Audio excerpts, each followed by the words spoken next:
Good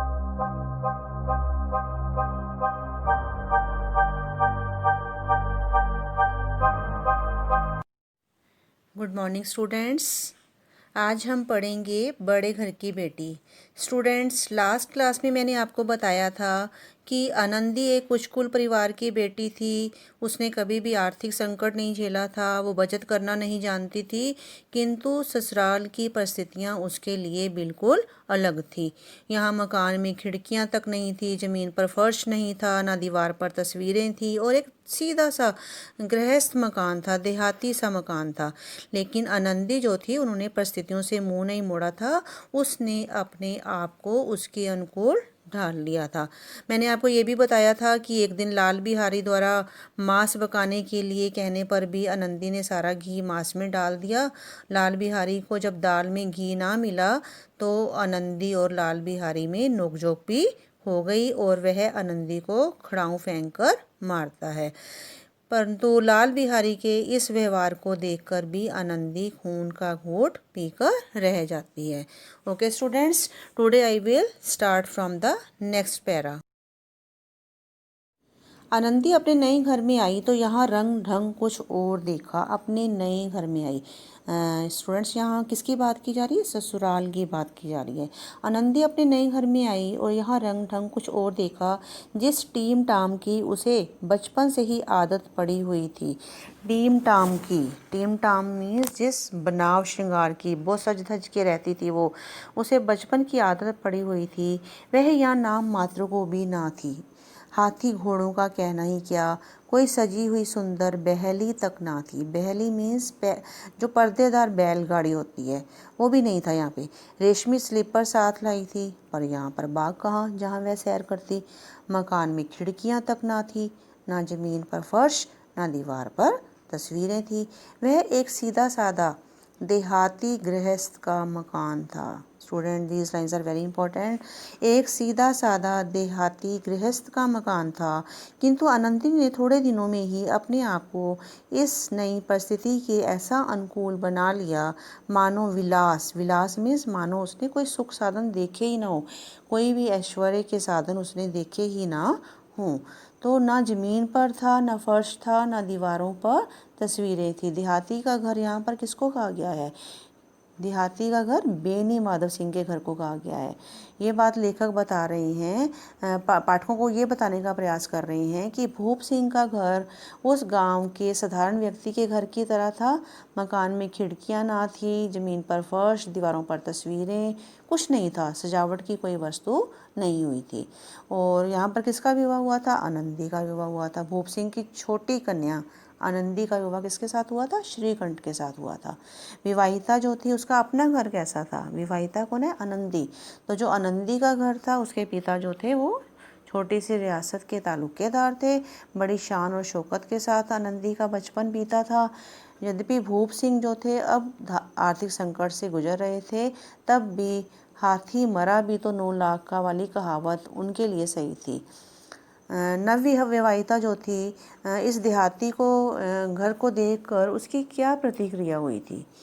उसकी क्या प्रतिक्रिया हुई थी कि वह बहुत छोटी थी, गुणवती थी, सुंदर थी, और उसके पास जो था सब कुछ था। उनके घर में विशाल भवन थे, हाथी थे, ऑनरेरी मजिस्ट्रेट आदि सुख के साधन थे, रेशमी स्लीपर साथ लाई थी। परंतु यहाँ पर उसे अभाव देखने को मिला। यहाँ पर गरीबी के अलावा कुछ भी नहीं था। परंतु जो आनंदी थी वह बहुत ही समझदार थी। जिस घर में वह विवाहिता बनकर आई, अब वो सोचती थी कि यही उसका घर है और पिता की शान शौकत पिता के घर तक ही शोभा देती है। आनंदी समझदार थी और वह इस देहाती के अभाव में भी ऐसे रहने लगी मानो उसने कभी विलास के साधन देखे ही नहीं थे, मानो उसने ऐसे सुख साधन देखे ही नहीं थे। तो मैं ये बताना चाहूँगी कि आनंदी बड़े घर की बेटी थी, घर में सुख सुविधाएं थी, इतना अच्छा जीवन उसने बिताया था। पिता के दरवाजे पर, घर के दरवाजे पर हमेशा हाथी बंधा रहता था। उसके पिता की इलाके में बहुत धूम थी, उदार दिल के थे, लेकिन कुछ समय के बाद उनकी आर्थिक स्थिति थोड़ी उसमें फ़र्क आया, और जब ये यहाँ आई, ससुराल में आई, तो ससुराल में आकर भी उसे अभाव के दिन देखने पड़े। लेकिन उसने यहाँ भी क्या किया, अपने आप को ऐसे ढाल लिया मानो उसने कभी विलास के साधन देखे ही ना हो। एक दिन दोपहर के समय लाल बिहारी सिंह 2 चिड़िया लिए आए और भावज से बोला, भावज मीन्स भाभी, जल्दी से पका दो, मुझे भूख लगी है। आनंदी भोजन बनाकर उसकी राह देख रही थी। अब वह नया व्यंजन बनाने बैठी। हांडी में देखा तो घी पाव भर से अधिक ना था। बड़े घर की बेटी किफ़ायत क्या जाने, किफ़ायत मीन्स बचत। बड़े घर की बेटी थी, आनंदी की बात की जा रही है। अब वो बचत तो जानती नहीं थी। उसने सब घी मांस में डाल दिया।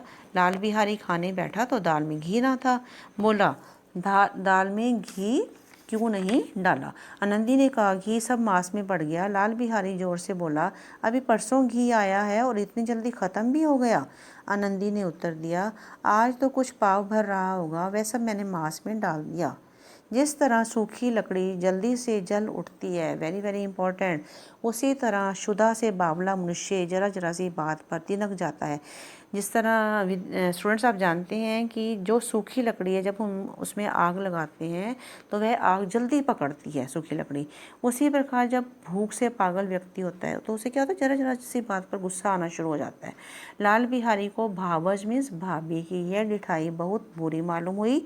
तिनक कर बोला, गुस्से में बोला, मैके में तो जैसे घी की नदी बहती हो। मायके, मैके मीन्स मायके, मायके की बात की जा रही है, माँ के घर की बात की जा रही है। कहने का मतलब क्या, उसने बहुत ही गलत सा व्यवहार किया और उसको बहुत गुस्से में ऐसे वर्ड्स बोले कि मैके में तो जैसे घी की नदी बहती है। तो मैं आपको ये बताना चाहूँगी कि स्त्रियाँ गाली सह लेती हैं, मार भी सह लेती हैं, पर जब कोई उनके मायके को लेकर बात करता है तो उसकी निंदा बिल्कुल नहीं सुनती हैं। आनंदी मुँह फेर कर बोली, हाथी मरा भी तो 9 लाख का, वहाँ इतना घी तो नित्य नाई का हार खा जाते हैं। कहने का मतलब है, आनंदी जो थी वो बहुत अच्छे हैसियत वाले घर से थी। हाँ, थोड़ा सा नुकसान उठा कर भी उसके पिता जो थे बहुत समर्थ व्यक्ति थे। इसलिए ये बात की गई है कि हाथी मरा भी तो 9 लाख का, वहाँ इतना घी तो नित्य नाई का हार खा जाते हैं। इतना घी तो नाई का हार खा जाते हैं।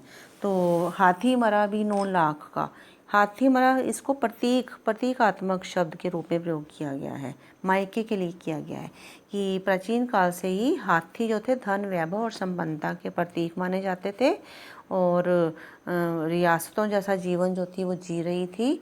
इसलिए ऐसा बात कहा गया है कि अच्छी हैसियत वाले व्यक्ति थे उसके पिता और थोड़ा सा नुकसान उठाकर भी एक समर्थ व्यक्ति थे। लाल बिहारी जल उठा और अधिक जल उठा, थाली उठाकर पटक दी और बोला, जी चाहता है जीभ खींच लूं। आनंदी को भी क्रोध आ गया, मुंह लाल हो उठा, बोली, वे होते तो आज इसका मजा चखा देते। वे कौन? श्रीकंठ की बात कर रही है, अपने पति की बात कर रही है। ओके स्टूडेंट्स, अगर आपको मेरी वीडियो पसंद आए तो लाइक करें, शेयर करें और सब्सक्राइब करें और बेल आइकन दबाना ना भूलें।